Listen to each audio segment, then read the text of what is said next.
Devaswom board president PS പ്രശാന്താണ് നമ്മോടൊപ്പമുള്ളത്. ആഗോള അയ്യപ്പ സംഗമം തുടങ്ങാൻ ഇനി ഏതാനും മണിക്കൂറുകൾ മാത്രമേ ഉള്ളൂ. പന്തലൊക്കെ അതിൻ്റെ നിർമ്മാണമൊക്കെ പൂർത്തിയായി കഴിഞ്ഞു. എങ്ങനെയാണ്, ഒരു ഭക്തി നിർഭരം തന്നെയാണോ? ഭക്തി നിർഭരമായ അന്തരീക്ഷത്തിലാണല്ലോ ആഗോള അയ്യപ്പ സംഗമം നടക്കേണ്ടത്. അതങ്ങനെ തന്നെ നടക്കും. ഇന്ത്യയിലെ വിവിധ ഭാഗങ്ങളിൽ നിന്നുള്ള 3000-ഓളം ഭക്തജനങ്ങളാണ്, ലോകത്തെയും ഭക്തജനങ്ങളാണ് ഇതിൽ പങ്കെടുക്കുന്നത്. തമിഴ്നാട്ടിൽ നിന്ന് മാത്രം ഏതാണ്ട് 1000-ഓളം പേര് വരുന്നുണ്ട്. കർണാടക, ആന്ധ്ര, തെലങ്കാന എന്നിവിടങ്ങളിലാണ് കൂടുതൽ അയ്യപ്പ ഭക്തരെത്തുന്നത്. വിദേശത്ത് നിന്നും 250-ഓളം പ്രതിനിധികൾ, ഏതാണ്ട് 15-ഓളം രാജ്യങ്ങളിൽ നിന്നും പ്രതിനിധികളും പങ്കെടുക്കുന്നുണ്ട്. എന്തായാലും വളരെ മനോഹരമായത് നടക്കുമെന്ന് തന്നെയാണ് വിചാരിക്കുന്നത്. ഇതിൻ്റെ ഒരേ ഒരു ലക്ഷ്യം മാത്രമേ ഞങ്ങൾക്കുള്ളൂ: ശബരിമലയുടെ അടിസ്ഥാന വികസനം സാധ്യമാകണം. അതിന് ആ മാസ്റ്റർ പ്ലാൻ, ഗവൺമെൻറ് തയ്യാറാക്കിയ മാസ്റ്റർ പ്ലാൻ, അതൊന്ന് ഈ ഡെലിഗേറ്റ്സിൻ്റെ മുന്നിൽ അവതരിപ്പിക്കണം. അവരുടെ അഭിപ്രായങ്ങൾ നമുക്ക് വേണം, എല്ലാ തരത്തിലുമുള്ള പിന്തുണ നമുക്ക് വേണം, പങ്കാളിത്തം നമുക്ക് വേണം. അങ്ങനെ ശബരിമലയെ ഒരു ആഗോള തീർത്ഥാടന കേന്ദ്രമാക്കി മാറ്റുക എന്നുള്ളത് മാത്രമാണ് ഞങ്ങളുടെ ഏറ്റവും പ്രധാനപ്പെട്ട ലക്ഷ്യം. ഇപ്പോൾ അതിൻ്റെ ഇൻവിറ്റേഷൻ കാർഡ് ശ്രദ്ധിച്ചപ്പോൾ മനസ്സിലായത് പന്തളം നിർവാഹക സംഘം കൊട്ടാരം പ്രതിനിധിയുടെ പേര് അതിനകത്തുണ്ട്.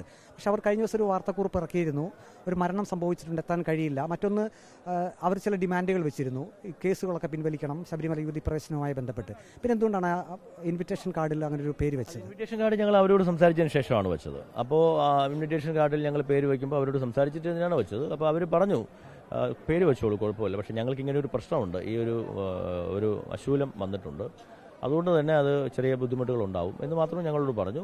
ഞങ്ങൾ പറഞ്ഞെങ്കിലും ഞങ്ങളത് വയ്ക്കുക, ഒരു കുഴപ്പമില്ല, നിങ്ങൾ വെച്ചോളൂ. പന്തളം കൊട്ടാരവും ദേവസ്വം ബോർഡും പ്രത്യേകിച്ച് ശബരിമലയുമായി ബന്ധപ്പെട്ട ചരിത്രപരമായ ബന്ധമൊക്കെ എല്ലാവർക്കും അറിയാമല്ലോ, അതുകൊണ്ട് തന്നെ അത് വയ്ക്കാതിരിക്കേണ്ട, നിങ്ങൾ വച്ചോളൂ ഞങ്ങളോട്. പക്ഷേ ഈ കേസിൻ്റെ കാര്യമൊന്നും പറഞ്ഞില്ല, ഈ ഒരു അശൂലത്തിൻ്റെ കാര്യം മാത്രമാണ് ഞങ്ങളോട് പറഞ്ഞത്. ഞങ്ങളെന്നും പന്തളം കൊട്ടാരവുമായി നല്ല ബന്ധത്തിൽ പോകാനാണ് ആഗ്രഹിക്കുന്നത്. കാരണം ശബരിമലയും പന്തളം കൊട്ടാരവും തമ്മിലുള്ള ബന്ധം തിരുവാഭരണത്തിൻ്റെ കാര്യത്തിലായാലും ഐതിഹ്യത്തിൻ്റെ കാര്യത്തിലായാലും ചരിത്രപരമായും ഒക്കെ അഭേദ്യമായ ബന്ധമുണ്ടാണ്. അതങ്ങനെ തന്നെ മുന്നോട്ട് പോകാനാണ് ഞങ്ങൾ ആഗ്രഹിക്കുന്നത്. 3 സെഷനുകളിലായി 3500-ഓളം പ്രതിനിധികളാണല്ലോ. എല്ലാവർക്കും ഓരോരോ അവരുടേതായിട്ടുള്ള നിലപാടുകളും ഒപ്പം തന്നെ അവരുടേതായിട്ടുള്ള അഭിപ്രായങ്ങളും കാണും. അതെങ്ങനെ ദേവസ്വം ബോർഡും സർക്കാരും അറിയും? കുറച്ച് പേർക്ക് പറയുവാനുള്ളൊരു അവസരമുണ്ടാവും, കുറച്ച് പേർക്ക് നമുക്കത് അവസരം കൊടുക്കാം. അതൊക്കെ ആ ചർച്ചയിലെ മോഡറേറ്റർ അത് കൈകാര്യം ചെയ്യും. പിന്നെ എല്ലാവർക്കും ഞങ്ങളൊരു ഇത് കൊടുക്കുന്നുണ്ട്, ഒരു പേപ്പർ, ഒരു എന്താ പറയുന്ന ഒരു ചോദ്യാവലി ഞങ്ങൾ കൊടുക്കുന്നുണ്ട്. ആ ചോദ്യാവലിയുമായി ബന്ധപ്പെട്ട് അവർക്കുള്ള നിർദ്ദേശങ്ങൾ അതിൽ സമർപ്പിക്കാം. അതിലൊരു QR കോഡുണ്ട്, സ്കാൻ കാർഡ് ഉണ്ടാവും. അത് നമ്മൾ പെട്ടെന്ന് സ്കാൻ ചെയ്ത് ഞങ്ങൾക്ക് പെട്ടെന്ന് തന്നെ സോഫ്റ്റ്വെയറിലേക്ക് മാറ്റാൻ പറ്റും. അങ്ങനെ അതെല്ലാം കൂടി ക്രോഡീകരിച്ചുകൊണ്ട് ഒരു കൺസെപ്റ്റ് നോട്ട് ഉണ്ടാക്കുക എന്നുള്ളതാണ് ഞങ്ങൾ വിചാരിക്കുന്നത്. അത് പിന്നെ വാലിഡേറ്ററി ഫംഗ്ഷനിൽ ബഹുമാനായ ദേവസ്വം വകുപ്പ് മന്ത്രി അത് പ്രഖ്യാപിക്കും. ദേവസ്വം ബോർഡിൻ്റെയും ദേവസ്വം വകുപ്പിൻ്റെയും നേതൃത്വത്തിൽ എല്ലാ മേഖലയിലുമുള്ള ആളുകളെ ഉൾക്കൊള്ളിച്ചുകൊണ്ട് ഒരു കമ്മിറ്റി ഉണ്ടാവും. ആ കമ്മിറ്റി ഹൈപ്പവർ കമ്മിറ്റിക്ക് വിധേയമായി മാസ്റ്റർ പ്ലാൻ നടപ്പിലാക്കി മുന്നോട്ട് കൊണ്ടുപോകണം. അതിങ്ങനെ ഫോളോ അപ്പ് ചെയ്ത് കൊണ്ടുപോകണമെന്നാണ് ഞങ്ങൾ ആഗ്രഹിക്കുന്നത്. ഇതിൻ്റെ ചെലവ് സംബന്ധിച്ച് പല രീതിയിലുള്ള വാർത്തകളൊക്കെ വരുന്നുണ്ട്. കൃത്യമായും ഇപ്പോൾ എത്ര തുക വരെ ചെലവായിട്ടുണ്ട്? ഞങ്ങൾക്കിതിൻ്റെ ഒരു ഫൈനൽ ബഡ്ജറ്റ് വന്നാലല്ലേ നമുക്ക് അറിയാൻ പറ്റുള്ളൂ. പക്ഷേ ഞങ്ങൾക്ക് സ്പോൺസർഷിപ്പ്, ഞങ്ങൾക്ക് ധനലക്ഷ്മി ഞങ്ങളെ സഹായിക്കാൻ വന്നിട്ടുണ്ട്, കേരള ബാങ്ക് ഞങ്ങളോട് സഹകരിച്ച് വന്നിട്ടുണ്ട്, ഫെഡറൽ ബാങ്ക്, അങ്ങനെ വിവിധ ബാങ്കുകളിൽ നിന്നാണ് ഞങ്ങളോട് സഹകരിക്കുന്ന വിവിധ ബാങ്കുകൾ സ്പോൺസർഷിപ്പുമായി ഞങ്ങൾക്ക് ബന്ധപ്പെട്ട് വന്നിട്ടുണ്ട്. അപ്പോൾ അതൊക്കെ കൊണ്ട് തന്നെ അത് മതിയാകും. അതിൻ്റെ ബഡ്ജറ്റ് വരുന്നേ ഉള്ളൂ. എന്തായാലും ഒരു 4-5 കോടി രൂപയ്ക്കകത്ത് ആക്കി നിർത്തണം. കാരണം ഒരു ആർഭാടവുമില്ലാതെ കൊണ്ടുപോകണം എന്ന് തന്നെയാണ് ഞങ്ങൾ ആഗ്രഹിക്കുന്നത്. പരമാവധി ചെലവ് ചുരുക്കി കോടതി കുറേ നിർദ്ദേശങ്ങൾ പറഞ്ഞിട്ടുണ്ട്, അത് പരമാവധി പാലിച്ചുകൊണ്ട്, ആ നിർദ്ദേശങ്ങളെല്ലാം മുഖവിലേക്ക് എടുത്തുകൊണ്ട് പാലിച്ചുകൊണ്ട് മുന്നോട്ട് പോകാനാണ് ഞങ്ങൾ ആഗ്രഹിക്കുന്നത്. കേന്ദ്രമന്ത്രിമാരെ ക്ഷണിച്ചിരുന്നു, പ്രത്യേകിച്ചും സുരേഷ് ഗോപി ഉൾപ്പെടെയുള്ള വ്യക്തികളെ.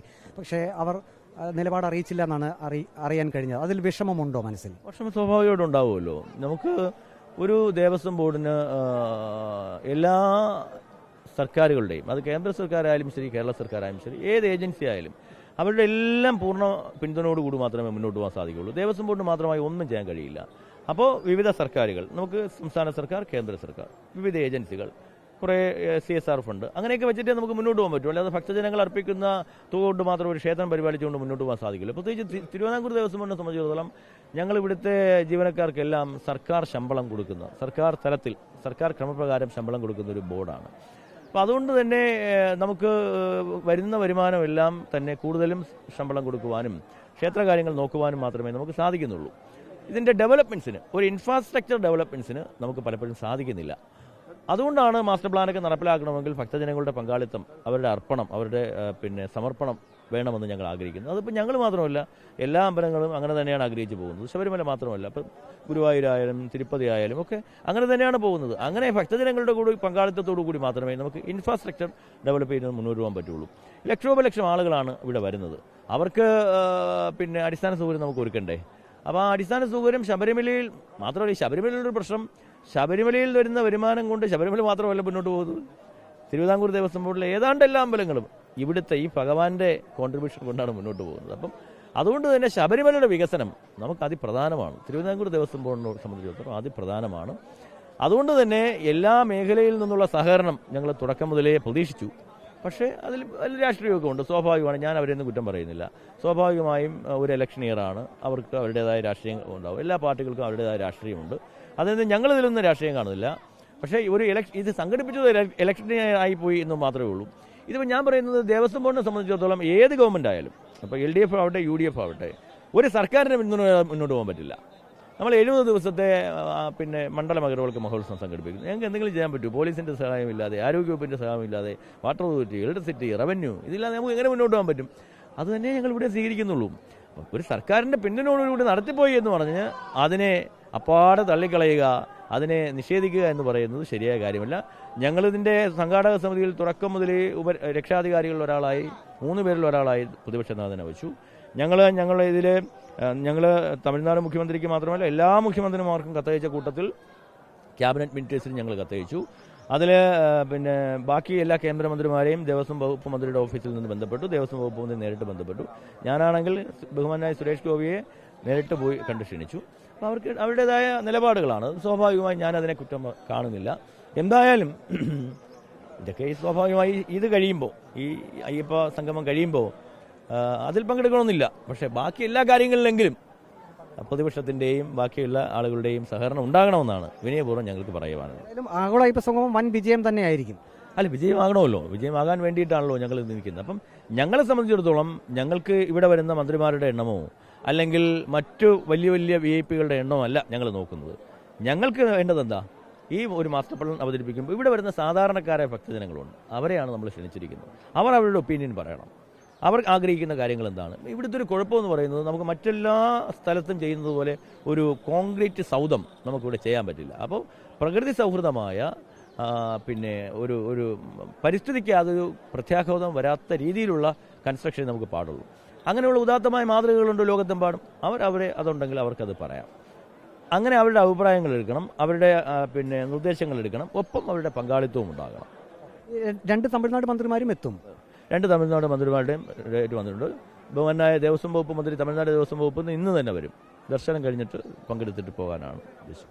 ആഗോള അയ്യപ്പ സംഗമം വൻ വിജയമായിരിക്കും എന്ന് തന്നെയാണ് Devaswom board president PS Prashanth പറയുന്നത്. ഒപ്പം ശബരിമല പ്രകൃതിയോട് യോജിച്ച രീതിയിലുള്ള വികസന പ്രവർത്തനങ്ങളാണ് ശബരിമലയിൽ നടത്തേണ്ടത്. അതിനുള്ള ശ്രമങ്ങളാണ് നടത്തുന്നത് എന്നാണ് ദേവസ്വം ബോർഡ് പ്രസിഡന്റ് പറഞ്ഞത്.